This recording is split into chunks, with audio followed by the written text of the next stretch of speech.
لله نحمده ونستعينه ونستغفره ونؤمن به ونتوكل عليه ونعوذ بالله من شرور أنفسنا ومن سيئات أعمالنا. من يهده الله فلا مضل له ومن يضلله فلا هادي له، ونشهد أن لا إله إلا الله وحده لا شريك له،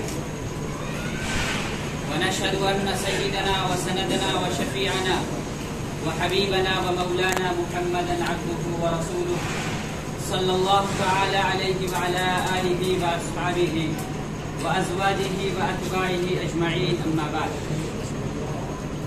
قال الله سبحانه وتعالى في القرآن المجيد: أعوذ بالله من الشيطان الرجيم، بسم الله الرحمن الرحيم. يا أيها الناس اتقوا ربكم الذي خلقكم من نفس واحدة وخلق منها زوجها وبث منهما رجالا كثيرا ونساء، واتقوا الله الذي تساءلون به والأرحام إن الله كان عليكم رقيبا. قال الله تبارك وتعالى في موضع آخر: يا أيها الذين آمنوا اتقوا الله حق تقاته ولا تموتن إلا وأنتم مسلمون. وقال تبارك وتعالى في موضع آخر: يا أيها الذين آمنوا اتقوا الله وقولوا قولا سديدا يصلح لكم أعمالكم ويغفر لكم ذنوبكم ومن يطع الله ورسوله فقد فاز فوزا عظيما. قال النبي صلى الله عليه وسلم: النكاح من سنتي. وقال عليه الصلاة والسلام: من رغب عن سنتي فليس مني.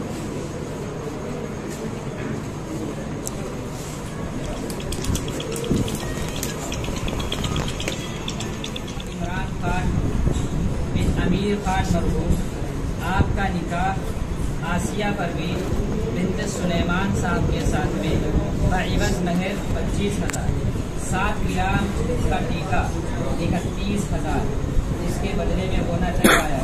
کیا آپ نے بسم اللہ الرحمن الرحیم.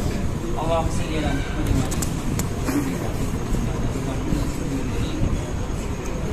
اللهم بارك على محمد وعلى آل محمد كما باركت على إبراهيم. ربنا ظلمنا أنفسنا وإن لم تغفر لنا وترحمنا لنكونن من الخاسرين. لا إله إلا أنت سبحانك إني كنت من الظالمين. لا إله إلا أنت سبحانك إني كنت من الظالمين. ربنا آتنا في الدنيا حسنة وفي الآخرة حسنة وقنا عذاب النار. يا أرحم الراحمين، يا أكرم الأكرمين، مع فرما یا اللہ ہمارے گناہوں کو معاف کرنا. یا اللہ جو نکاح ہوا ہے اس میں خیر کا معاملہ فرما، اس میں برکتیں نازل فرما. یا اللہ رشتہ داریوں میں اللہ پیار محبت قائم فرما، میاں بیوی پیار محبت قائم فرما. یا اللہ اس نکاح کی برکت سے جو لوگ نام فرما. یا اللہ میاں بیوی کو پوری زندگی چین سکون نصیب فرما. دونوں رشتہ داریوں میں الفت محبت پیار قائم فرما. یا اللہ جو پریشان ان کی پریشانیوں کو کرنا. یا اللہ جو بیمار ان کی بیماری کو ان کو شفا کامل عاجلہ مستمرہ دائمہ عطا فرما. یا اللہ جو پریشان ان کی پریشانیوں کو فرما. یا اللہ اس نکاح کو باعث مسرت بنا دے. یا اللہ اس نکاح کو اس نکاح کو خیر و برکت والا بنا دے. یا اللہ چین سکون نصیب فرما دے. یا اللہ تیرے حبیب صلی اللہ علیہ وسلم نے فرمایا کہ نکاح میں سنتی، نکاح میری سنت ہے، اس سنت پہ عمل کر دیا. یا اللہ جو نوجوان ہیں شادی کے لائق ہیں، یا اللہ کسی وجہ سے رکاوٹ ہو رہی ہے، یا اللہ رکاوٹوں کو یا اللہ ختم کرنا. یا اللہ ہم سب کی